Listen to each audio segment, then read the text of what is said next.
the Ford Taunus Transit, the Ford Thames 400e. But 1965 will be the beginning of the end of the cab-over-engine era.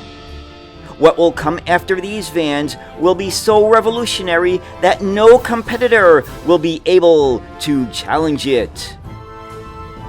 This is the story of the Ford Transit Mark I minibus, the light commercial vehicle that was invincible.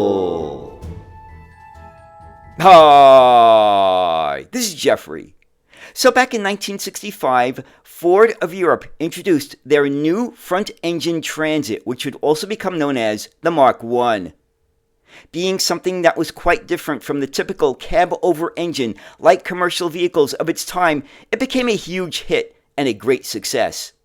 Now in this video, we are mainly going to be taking a look at the minibus versions of the Ford Transit Mark I.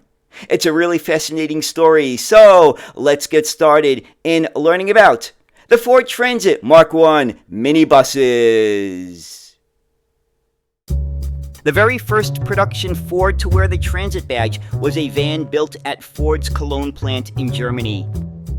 It was introduced in 1953 as the Mk1, named for its carrying weight. From 1961, it was called the Ford Taunus Transit, and production of this model ceased in 1965. And in that year, a new successful vehicle partly using the same name will come into existence. This replacement will be born out of a partnership between Germany and the United Kingdom's branches of Ford Motor Company. Originally named Project Redcap, this new van will become the first Ford product to be developed for all of Europe. These two companies will combine their insights and observations from the German Taunus Transit and the British 400e to create a van that will reach far beyond Europe in its influence. The new light commercial vehicle will be a replacement for the Ford Thames 400e, a small mid-engined forward control van introduced in 1957 and noted for its narrow track, which was in competition with similar-looking but larger vehicles such as the BMCJ2 of 1956, the J4 of 1960, and the Roots Group's Commer PB ranges, also introduced in 1960. And then there was the Bedford CA of 1952, another competitor to the Ford Thames 400 series. But because of its restricted load area, it failed to attract fleet users in sufficient numbers. Ford would now fully switch to a front-engined configuration. Henry Ford II had a revolutionary intention to combine the engineering efforts of Ford of Britain and Ford of Germany to create a prototype for the Ford of Europe. Previously, the two subsidiaries had avoided competing in one another's domestic markets, but had been direct competitors in other European markets. And so, what would this new vehicle introduced in August of 1965 be? It was the Ford Transit Mark I. The Transit Mark I was a departure from the European commercial vehicles of the day with its American-inspired styling. Its broad track gave it a huge advantage in carrying capacity over comparable vehicles of the day. Most of the Transit's mechanical components were adapted from Ford's car range of the time. Another key to the Transit's success was the sheer number of different body styles, panel vans, pickup trucks, crew cabs to name but a few, and of course minibuses in wheelbases of 106 inches called the Combi and 118 inches called the Bus. And two grills would differentiate between petrol and diesel engines, with the latter being an option in late 1965. Now, let's take a look at some of the basic specifications of the Ford Transit Mark 1 minibuses. Number 1. Length is 14 feet 6 inches for the short wheelbase and 17 feet for the long wheelbase. Number 2. Width is 6 feet 5 inches for the short wheelbase and 6 feet 9 inches for the long wheelbase. Number 3. Height is 6 feet 6 inches for the short wheelbase and 7 feet for the long wheelbase. Number 4. Weight payload rating for the larger bus version is 1,700 weight for the 9-seater version to 2,500 weight for the 15-seater. Number 5. Seating capacity ranged from 9 to 12 for the Combi to 15 for the bus.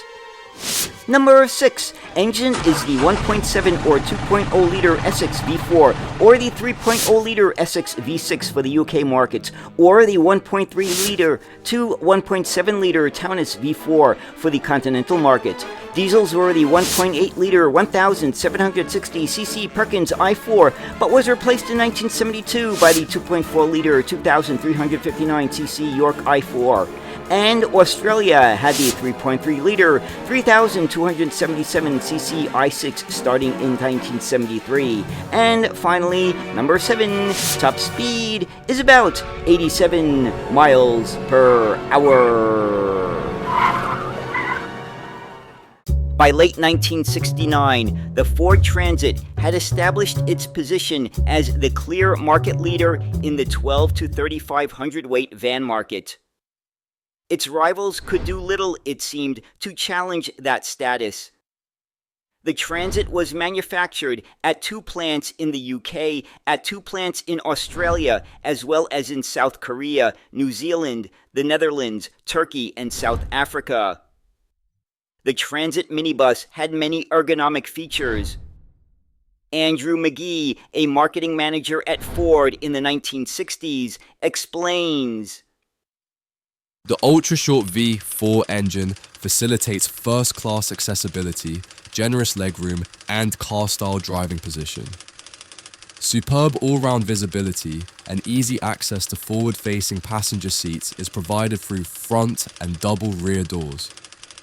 Entry is aided by exceptionally low enclosed front steps and rigid steps at rear. Side doors, complete with automatic slide-out steps, can also be fitted. A comfortable jolt-free ride is provided by powerful semi-elliptical leaf springs, double-acting shock absorbers, and foam-filled PVC covered seats. We're ready for your special order." In 1971, the Transit received a facelift of a rectangular grille with rounded edges. And similar to other light commercials of its time, the Transit Mark 1 also carried the pacemaker bread van style social services bus body by Dormobile.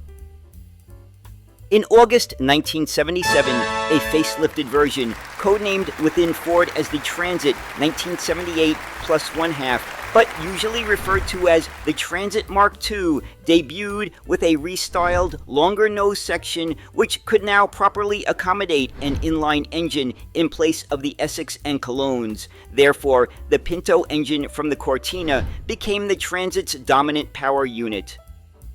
The new frontal styling brought the Transit back into line with the rest of Ford of Europe's passenger car range of the period, with square headlamps and the black Louvre grille, although the rear styling remained unaltered. And Reeves Burgess also bodied the Mark II, although they were rare. The second-generation Transit platform appeared in January 1986 and was notable for its all-new body shell with the windscreen and bonnet at nearly the same angle. But by this time, the original styling of the Mark I was no longer recognizable.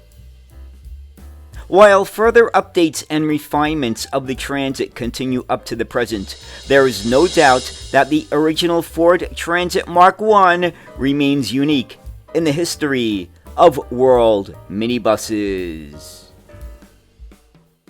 And so there it is, the story of the Ford Transit Mark I minibuses, the light commercial multi-purpose vehicles that changed the world. So if you have any interesting stories about the Ford Transit Mark 1, just let us know in the comments below.